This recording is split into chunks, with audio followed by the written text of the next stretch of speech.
Good afternoon. On behalf of the Hamilton Project, thank you for joining us this afternoon for a public discussion of the economic costs of climate change. It is our privilege today to host U.S. Treasury Secretary Jacob J, who will give featured remarks on the challenge of climate change. These remarks will be followed by a roundtable discussion among Secretary Liu, former U.S. Treasury Secretary Robert Rubin, and Professor of Economics at the University of Chicago, Michael Greenstone. Before I turn the podium over to Secretary Rubin, I would like to give a very brief introduction to the Hamilton Project and our interest in this issue. The project, housed at the Brookings Institution, is named after Alexander Hamilton, the nation's first Treasury Secretary, who laid the foundation for the modern American economy. So it is fitting that today we welcome two U.S. Treasury Secretaries. The project's vision and intent is to promote evidence-based policies that work to secure economic growth, shared prosperity, and economic security. Our goal is to foster innovative, nonpartisan ideas and ultimately to introduce new and effective policy options into the national conversation. We at the project acknowledge that a defining feature of our nation's history is that succeeding generations of Americans have enjoyed standards of living higher than the generations that came before. But looking around us today, we see that America is failing to make critical investments in areas that would contribute to our nation's economic growth and security. Within this vision, we recognize climate change as posing real and present challenges to our nation's, and indeed our globe's, economic future. Climate change is fundamentally about risks to our safety and our economy. We need serious policy conversations about what actions to take to address those risks. That is what we are focused on here this afternoon. Again, thank you for joining us. I now invite Secretary Rubin to introduce our featured guest.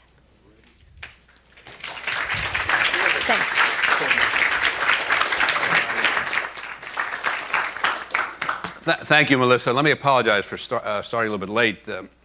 I had to fly in from LaGuardia, and if there's ever any doubt in your mind about our desperate need for infrastructure, take that flight. Now, a separate question is how we pay for it, but we'll leave that aside for the moment. I'm just going to make our subject, obviously, topic is climate change. I'm just going to make two substantive comments and then ask Jack and Lou and Michael Greenstone to join me.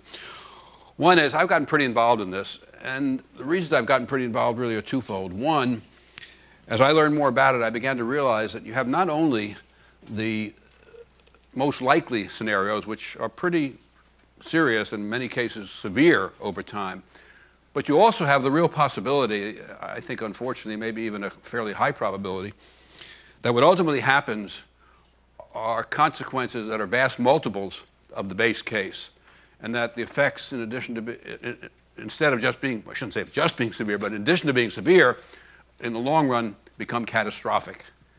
And I think we can expand on that a little bit in our conversation. Secondly,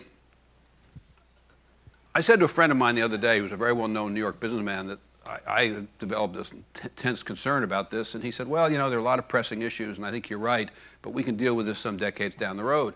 And I said, no. And I said, the reason no is that, and many of you may know this, the decay rate of greenhouse gases in the atmosphere is hundreds of years, and what we do today is going to affect us for hundreds of years.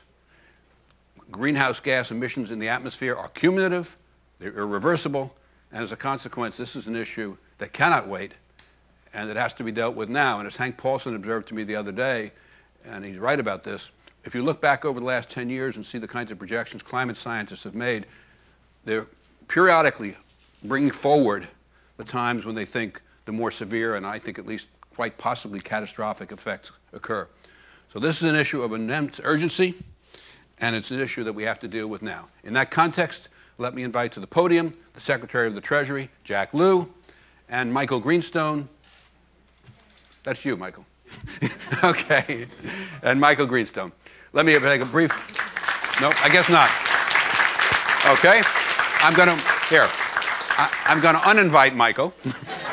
And I will invite Jack. Jack, as you know, is the Secretary of the Treasury, and distinguished Secretary of the Treasury. I will not go, in accordance with Hamilton Project practices, will not go into his resume. It's in your material someplace or other. But I will say just one thing.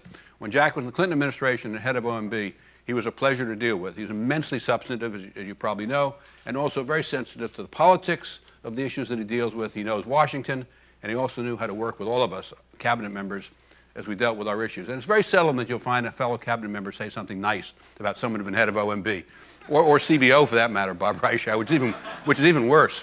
So anyway, with that, I introduce the Distinguished Secretary of the Treasury, Jack Lew.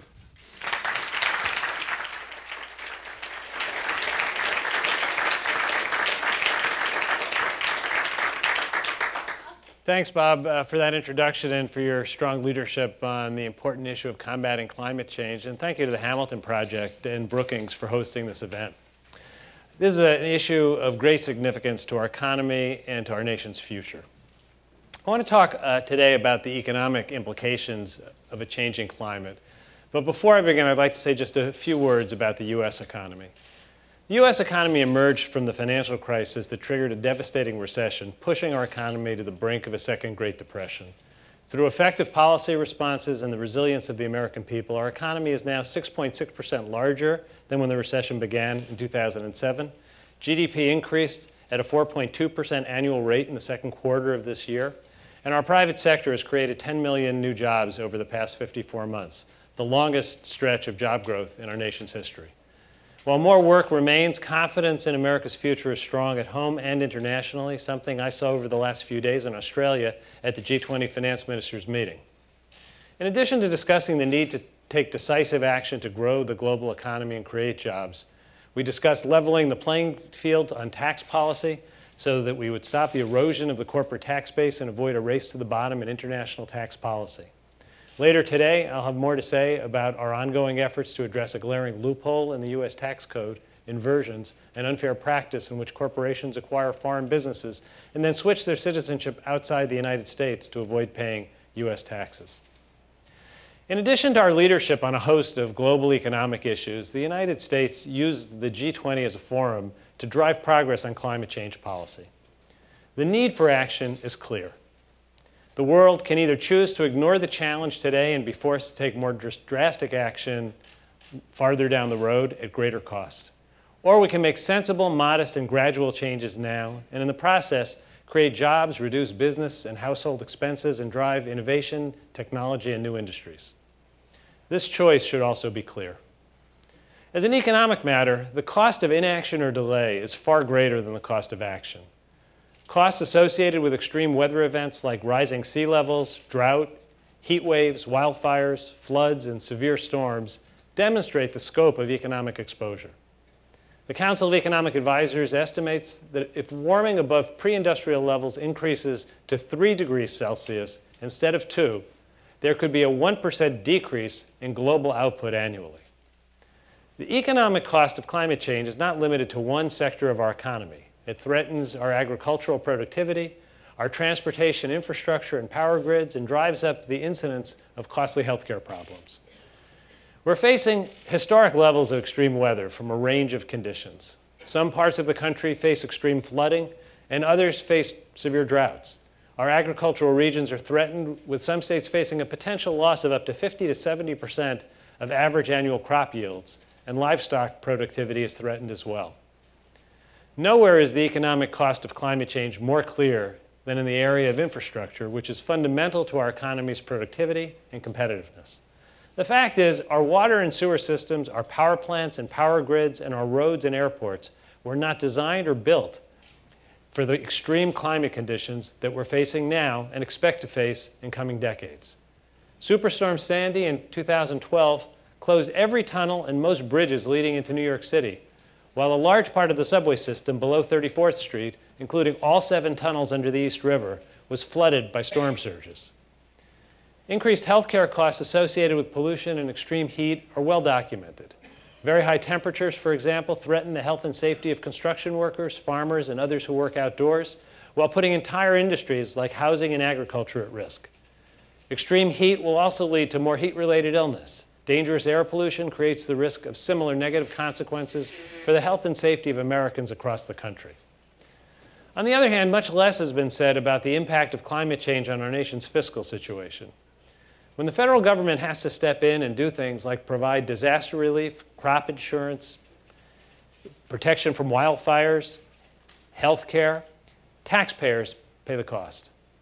Already, the National Flood Insurance Program has had to borrow $24 billion from the Treasury Department because of payouts resulting from Hurricanes Katrina, Rita, Wilma, and Sandy, all of which occurred over the past 9 years. If the fiscal burden from climate change continues to rise, it will create budgetary pressures that will force hard trade-offs, larger deficits, or higher taxes. And these trade-offs would make it more challenging to invest in growth, meet the needs of an aging population, and provide for our national defense. As former Secretary Rubin has said, whatever your public policy views, whether you care about our national debt and deficits, our tax rates, or government investing in everything from national security to job creation, you should care about the costs of coping with climate-related damage. In short, we must do all we can to limit this burden and to manage the fiscal risk.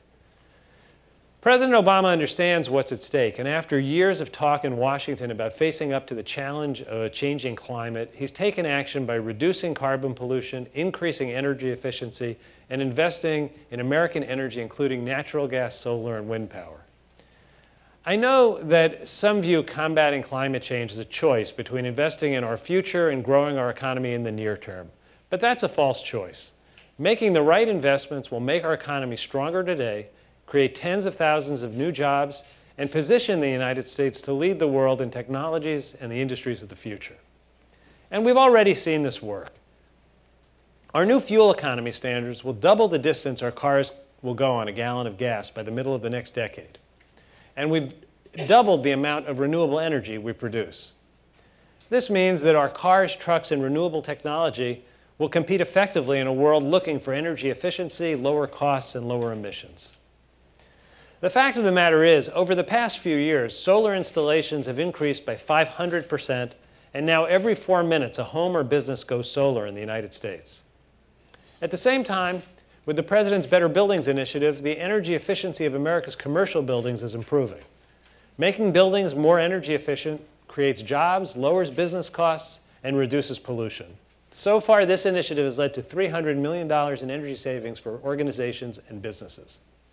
To be sure, changing how we power our country is good economic policy. Today, the fastest growing source of electric generation is renewables, which already account for 1/5 of generation globally. Indeed, renewables now produce as much electricity worldwide as gas, and more than twice that from nuclear. In the coming years, an expanding world will demand more and more electricity, and renewables are expected to be the fastest growing source to meet that increased demand. So the more we do at home to encourage low-carbon energy generation, the better positioned our companies and workers will be to take advantage of these new business opportunities. To build on what we've accomplished as part of the administration's Climate Action Plan, the President announced new rules this summer for existing power plants. These rules represent the most significant policy to arrest climate change that the United States has taken to date. And they'll help us cut carbon pollution and increase clean energy production. Though much remains to be done, these policies represent our nation's commitment to meeting the challenge of climate change head-on. And tomorrow, the President will join more than 120 heads of state in New York to mobilize global action to address climate change, because this is a global problem that requires collective action. Global action is imperative, and it's a good investment in global economic growth. First, making these changes is cost-effective. Look at the new power plant rule that I just mentioned. This policy will reduce greenhouse gas emissions from power generation by 30% relative to 2005 levels. And meeting these standards will cost a fraction of the benefits associated with increased efficiency at coal power plants and the greater use of renewables and natural gas. The health and climate benefits from producing more clean energy and reducing our use of dirty energy is expected to be worth between $55 and $93 billion in 2030. Second, if we fail to make changes now, it will be much more costly to deal with the problem later. And some options may be foreclosed entirely. The right approach going forward is to use market forces that balance the cost of reducing emissions with what the latest science tells us we need to do to keep temperature increases below dangerous levels.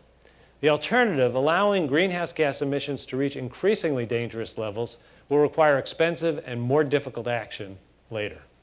In a recently released report, the Council of Economic Advisors found that for each decade of delay, the cost of hitting a given climate target goes up on average by approximately 40%. We must adopt a risk management approach to climate change. We must do what we can to substantially lower the risk of the most catastrophic climate impacts, and that means reducing emissions. As former Secretary of the Treasury Hank Paulson wrote recently, there is a time for weighing evidence and there's a time for acting.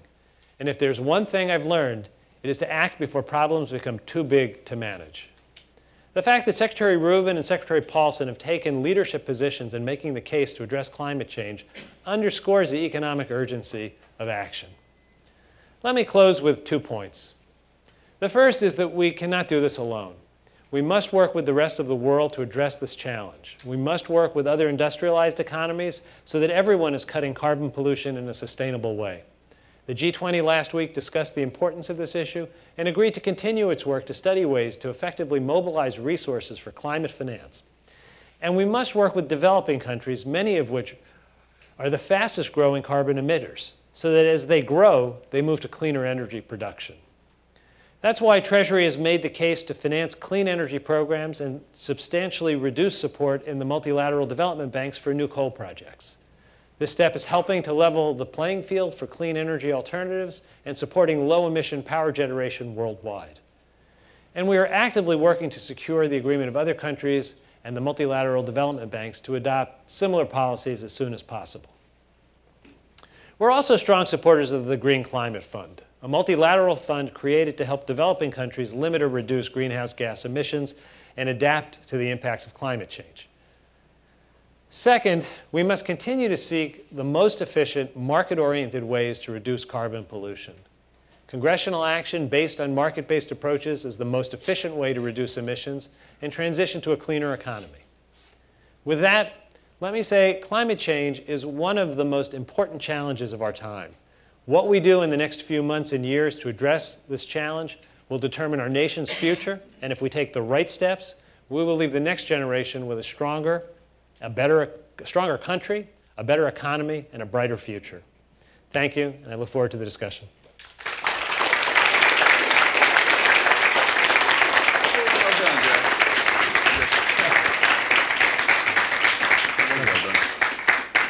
Jack, thank you very much. Let me introduce Michael Greenstone now. Michael was the director of the Hamilton Project. At the same time, he was a professor at MIT. He is now Milton Friedman something or other professor at the University of Chicago, and also head of some institute. What's that? Thank you, Bob. And I thought that was a good introduction. Any event, let us start with sort of 2 related questions. Jack, I spent a fair bit of time over the last, now more than a year, probably a couple of years, talking to you about climate change. And almost everybody says to me that I run into, either in the political world or the business world, yep, you know, it's a problem. Now let's talk about something else. Do you get any greater sense of urgency than I'm just, people will acknowledge it's a problem, but they don't seem to be prepared, and they'll make all kinds of wonderful speeches. They'll go on all week this week in New York. I was some this morning. In fact, I gave one myself, which I rather liked. But do you get a sense that this is going to, that people have finally gotten to the point where they recognize it has to be real? And then once we get finished with that, I want to ask you one other thing and then ask Michael to sort of elaborate on the realness of this. I think I'd say there's 2 pieces of evidence I can give you that it is being taken very seriously. One is the action we've taken in the administration. President Obama has been terrific. Yeah, I mean, it is a very substantial policy that we've put into effect. It is, I think, going to have a very serious impact, both on the power plants and on motor vehicles. And it is real policy. Frankly, I think the work that you and Hank Paulson and Michael Bloomberg and others have done on risky business brought together the business community and people who are looking at it from a kind of public-private perspective in a way that puts it higher on the radar for ongoing policy debate. The question of whether or not legislation can be enacted is separate from whether or not the public is focused on it and whether or not we can take action to deal with it. I think meetings like the meetings in New York this week are very important because the commitments that we make internationally matter, and the commitments that leaders make, they take home, and that's true in the United States, it's true around the world. Jack, what do you say to I know the argument that these Indians make, and I guess the Chinese and many others, is you created this problem, now we're growing, so sure, we're adding more than you are, but you've got to compensate us in some way or other, or in some way or other make us good for doing what you want us to do, given that you've really created the problem. What is our answer to that? You know, I may have misstated it slightly, but I think that's sort of the gist of there. I think that one of the reasons that we are so much supportive of international climate fund instruments and direct bilateral support is that there are a lot of countries that will need help to take the measures that are both in their interest and in global interest. I think for the largest economies in the developing world, you know, for an economy like India's and China, there's more that they can do and there's more that they need to do. I think they don't fit into one easy single pattern. China, I think, is embracing the challenge of climate change and pollution in a different way than it did even a few years ago. There is a domestic demand because of the problems of smog and asthma and other health issues. It is an issue of internal debate, not just international debate. You know, I think we have to lead by taking action where we take burdens on ourselves, and certainly our power plant rules reflect an important step in that direction. So I think there's not going to be a one-size-fits-all answer to how we deal with every country internationally, but there's no doubt that the fastest growing, largest economies are going to be a very significant factor in addressing global emissions, because that's where the emissions of the future will be coming from. But don't they say to us, this is my impression at least, you want us to do something, but we expect to have you sort of to fund it to some extent, since you're the ones who created the problem, and now we're trying to get what you've already gotten, which is a more developed state. Look, they are correct that they're at a different stage of development than we're at, and they need to add more generating capacity. But that also creates an opportunity for them that we didn't have when we were at a similar point of development. We didn't have the renewable options when the United States was building its first generation of power plants. We have to go back and deal with a lot of existing facilities. If going forward we all deal with the challenge of putting new generating capacity in place that meets high standards, that would be a big help. And we're going back on existing power plants and saying we've got to make sure that our existing power plants do better. So I think we're entering the international discussion with good bona fides, but it's going to be a hard discussion. You know, we also have more natural gas resources than a lot of other countries do. So it's not a completely equal situation, even in terms of going forward. Yeah, I know that if countries like China don't address this issue, in a few years it won't matter what we say. They will have domestic problems that are just beyond the current imagination. So they're going to have to deal with this, and setting ambitious goals is the only way we're going to take on this challenge.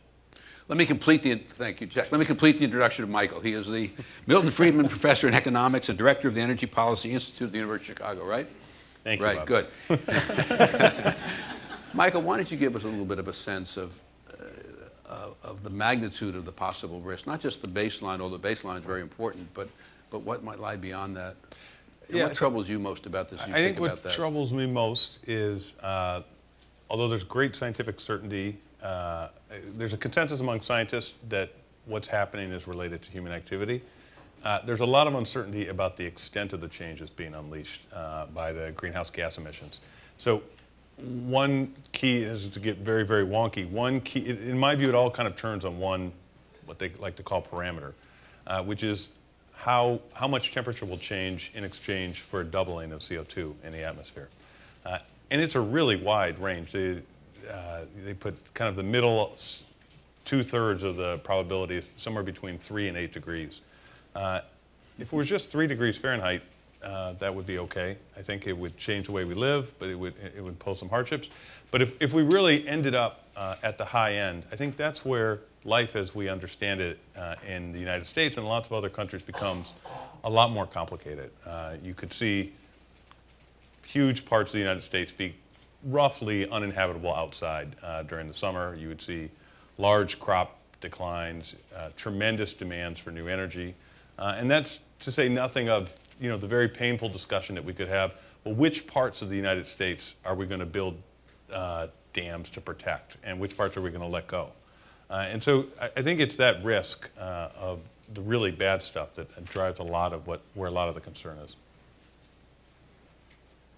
Jack, you want to add to that, or? I think you've I think I tried to cover it in my introductory remarks. I think that if the debate is how bad it's going to be, but we know it's going to be bad, that's enough of a case to act. The fact that there's no uncertainty about the direction and legitimate debate about exactly how bad it is shouldn't be a reason not to act. So, Secretary Luke, can I just pick on one thing that I think there's not enough appreciation of? Sorry to interrupt, Bob. That's his payback for not getting my stopping you from interrupting. You're right. just apologizing. Okay. One thing is that's a line that people have, that there's near consensus among the scientists. I think one thing that people don't fully appreciate is there's consensus among economists about what to do about it. And that ranges, the name of my chair, Milton Friedman, it ranges all the way from Milton Friedman to fill in your favorite left-wing economists. Maybe they write for the New York Times.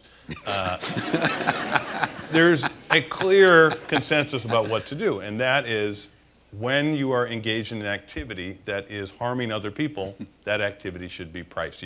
We shouldn't have a society where it's okay for me to go dump garbage in former Secretary Rubin's front yard. As you look beyond that, Michael, what are the problems?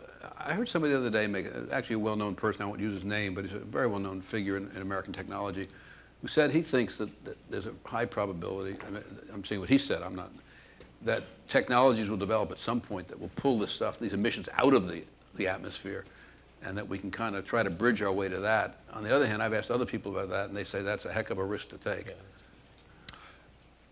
I think the private sector is going to play an enormous role in fixing this problem, but that's conditional on their one thing, which is them having an incentive to do it.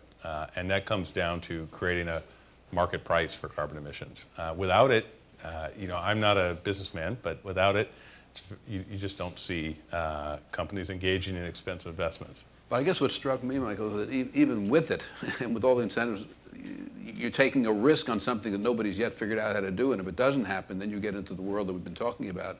Jack, when you speak to the Indians, I'm told, I don't know if this is right or not, that they're less receptive to moving forward than the Chinese, for example. What is their possible response to the kinds of scenarios that we've been all discussing? I don't understand how anybody can look at this and not say, we're all going to be engulfed by this. Yeah, I do think they're a bit farther behind. I don't think it's as much of a domestic issue in India as it is in China, but I think it's only a matter of time. And to wait until you can't breathe in Indian cities is probably waiting too long.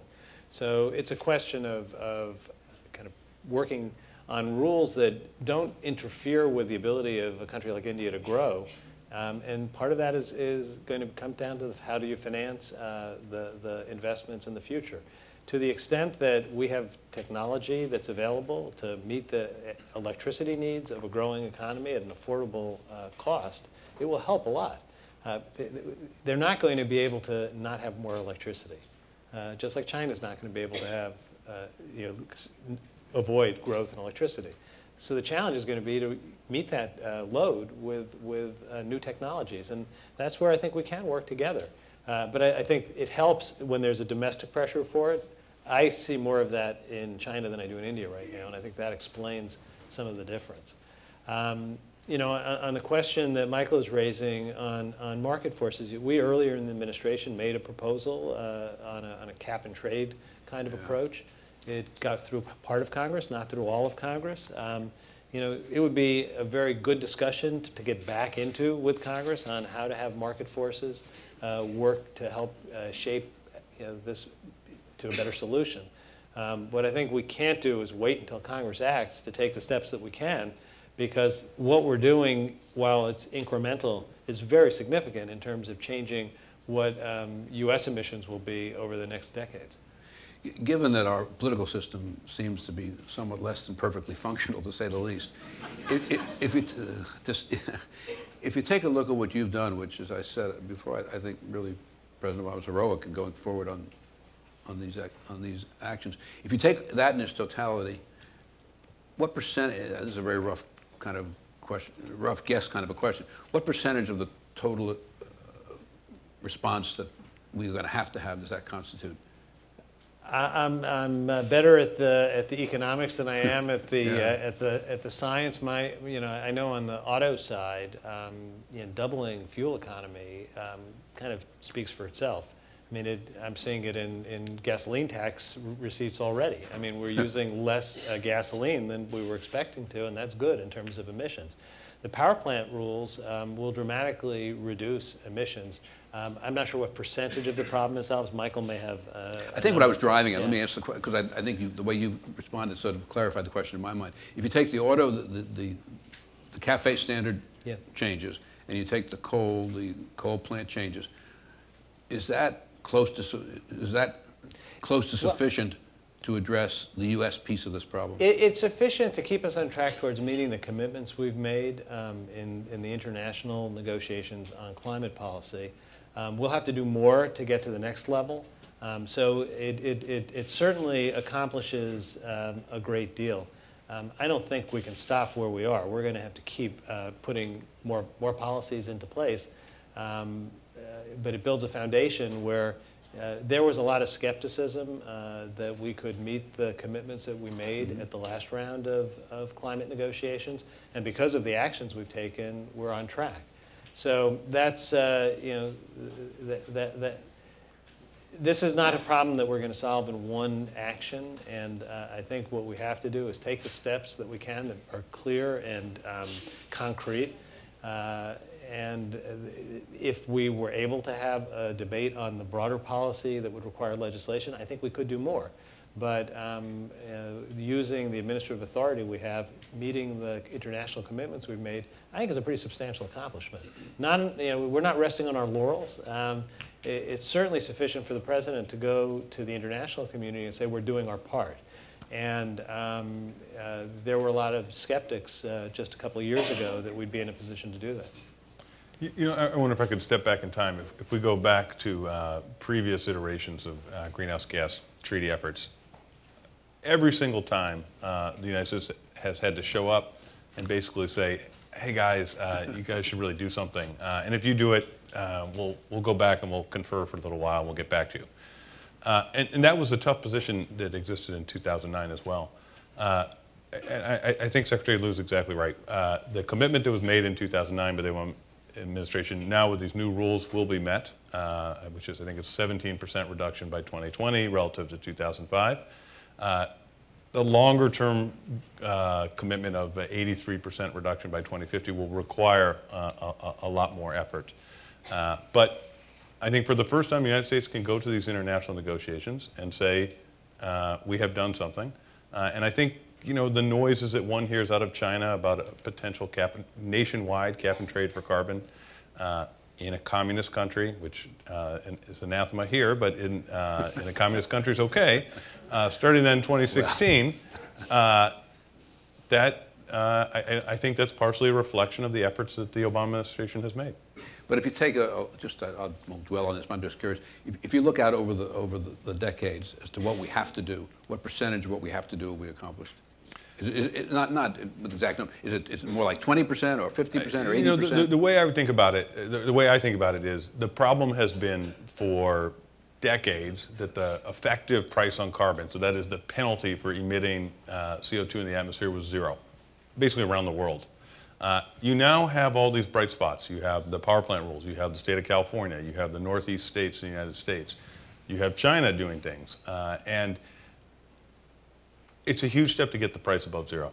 Now, we have to get the effective price at a higher level to achieve the levels of reductions that are necessary, but it's an enormous step. And if I could add one thing, this is happening at the exact same time that it's the golden age of fossil fuels with respect to fracking.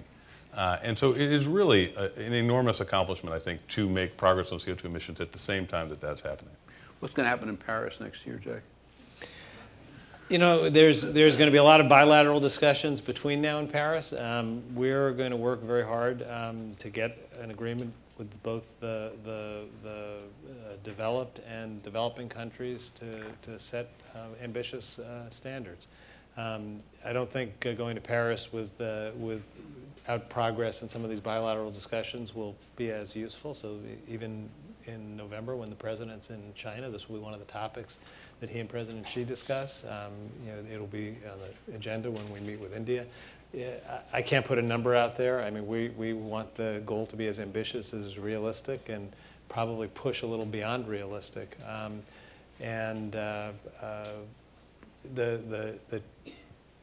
The challenge is going to be substantial because everyone is worried about maintaining economic growth in their own country. So we're going to have to be in a position where we can demonstrate that that dealing with climate change is compatible with economic growth. If it becomes a choice between economic growth and climate policy, it will be a much more difficult hurdle in Paris. When you frame the question, Jack, that strikes me as exactly right. But when you frame the question, do people look at, like, do you or the other countries look at the question as a trade-off between growth now and climate change now, or do you look at it with a longer-term perspective? If we look at a longer-term perspective, it seems to me that if we don't deal with this, we're going to create havoc for our economy. So it's a question. I think that's exactly the challenge. I mean, I think we're experiencing now that it doesn't have to be a choice. That's, I think, perfectly apparent in our CAFE rules, in our fuel economy rules. I mean, by taking a lot of the weight out of U.S. pickup trucks, we're going to sell more U.S. pickup trucks. It's creating more jobs in the United States. It's completely consistent with growing jobs right now. At some level, that can't be true in every product everywhere, but overall, being more efficient should lead to more growth and more jobs, even in the short term. The fact that we are recovering and growing at different rates makes the challenge also more complicated. The need for short-term growth is an independent challenge of dealing with climate change in a lot of parts of the world. That's a little bit what I was driving at. Is a question a little bit of short-term versus long-term. It's always difficult to get political systems to focus on the long-term. It is, especially when there are short-term challenges where it seems that the long-term goal is inconsistent with the short-term objective. I mean, we have been very much, I just spent the weekend in Australia making the case again, making the argument that we need to worry about increasing demand in a good number of parts of the global economy. I actually think that's consistent with trying to make progress on climate change. Doing a little bit better on short-term growth will expand the likelihood of an openness to dealing with the long-term issues. I don't think we can wait until everyone is feeling well in the short term all over the world to deal with climate change. Otherwise, we'll have waited too long. So this is going to be a case of making the argument to do as much as we can, as fast as we can, and in different countries that will play out in a different way. I think that for a country that is looking at being an exporter of technology in the future, they should want to be at the cutting edge of this, not the last adopters. They should want to be competing with us in solar and wind, and they should want to be able to reduce their demand for fuel, which is both a strategic risk for a lot of countries and an economic risk. So I think we can make the case to overcome the short-term issues, but I think realistically, the fact that there are a lot of parts of the world that are not experiencing the robust growth that they would like makes it more challenging. I should know the answer to this, Jack, but I don't. In the administration's program and in your budget, are there resources being devoted to incentivizing research in these areas, in DARPA or in NSF or whatever? We have increased research both in the Department of Energy and we've used tax credits to create incentives for renewables. We have some more proposed than have been enacted, but we've seen a lot of them already put into effect. An interesting conversation at the G20 over the weekend was what kind of expenditures should countries prioritize if they're interested in long-term growth, and everyone agreed it was research and development and education. There wasn't a voice at the table that didn't say this is how we create the greatest economic potential for our future, and this is a double win if countries put it into an area where they reduce their need for both dirty and expensive fuel. Michael, describe a little bit, if you would, the dynamics with the ice sheet, with methane gas, with the various specifics of what could become catastrophic impacts. Yeah, so I think my high school science teacher will be slightly appalled that you're asking me to explain that. But as I understand it, a lot of what is going to happen turns on this thing they call the climate sensitivity parameter. And then the temperature increase that we get, depending on what that proves to be, if it's higher than we expect, it could lead the ice sheets to melt more rapidly than we would expect. That will cause increases in sea level. It could also cause the Arctic permafrost to melt, which would have massive releases of methane, which would speed up. We kind of have this reinforcing effect on the rate at which the climate is changing. So those are, I think, really the draw we end up getting for the climate sensitivity parameter. A lot is at stake with that. In the months after Superstorm Sandy, there was a kind of heightened awareness of how the impossible may not be so impossible. I mean, the amount of New York City that was underwater, if you had made it up before Superstorm Sandy, people would have said you were exaggerating. But we experienced it. And it's not that any of us are hoping for another natural disaster, but the pace of major storms, major floods, major droughts in the last decade has increased in an undeniable way. So it doesn't even have to get to these next level of extreme developments, which are highly credible, if not certain, to know that we have to deal with this. Let me ask you, I think we have time for another question. Let me ask you this, Jay.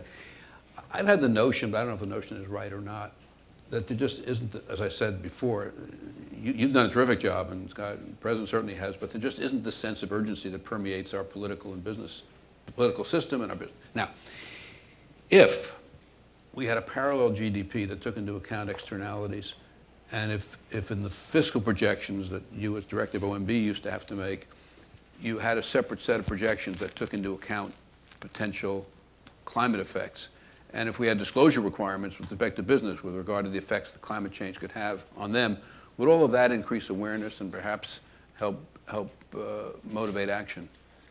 Well, each of them in a different way would play a role.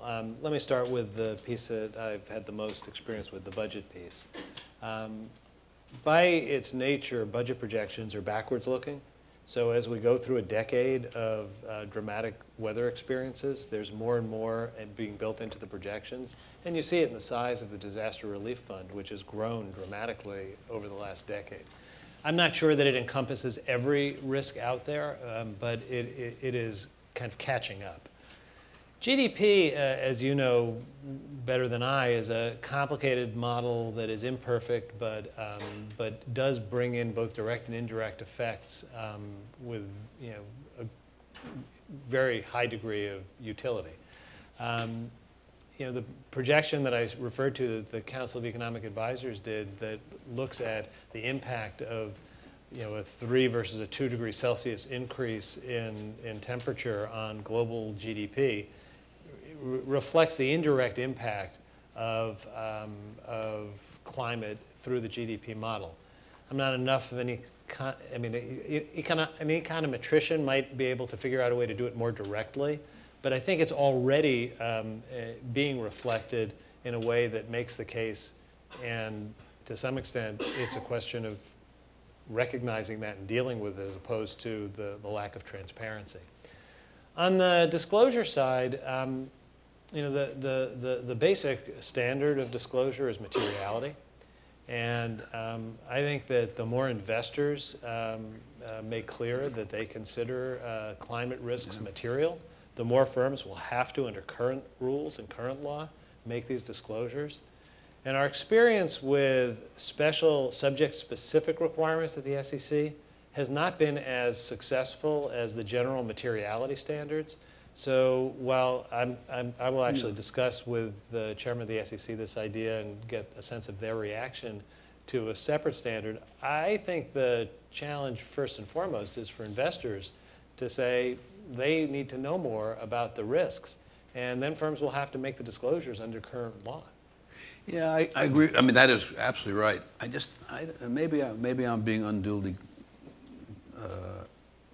concerned, but it just doesn't seem to me there's a sense of urgency in the world that I live in. Well, I don't disagree about the sense of urgency. I do think that the work that you and others did on risky business raised it for a period of time to a level where it was on the top of people's minds. I think we have to keep making it's not a lack of analysis or information. No, so it's a question of repetition of, at the risk of sounding like a pessimist, one has to say that this is serious and we have to deal with it until it's dealt with. Politically, I'm not sure that you want to wait until the public stands up and demands action, I agree with that. because it'll be too late when people are feeling it, that personally. So it's going to be a measure of leadership to get to the solution before it's out of control. Which you and the president have done. Yeah. Yes, Michael. I just want to join in this conversation about how do you get people engaged on this question. And the GDP idea, I think, is an excellent idea, and I think the corporate disclosure is also an excellent idea. Okay.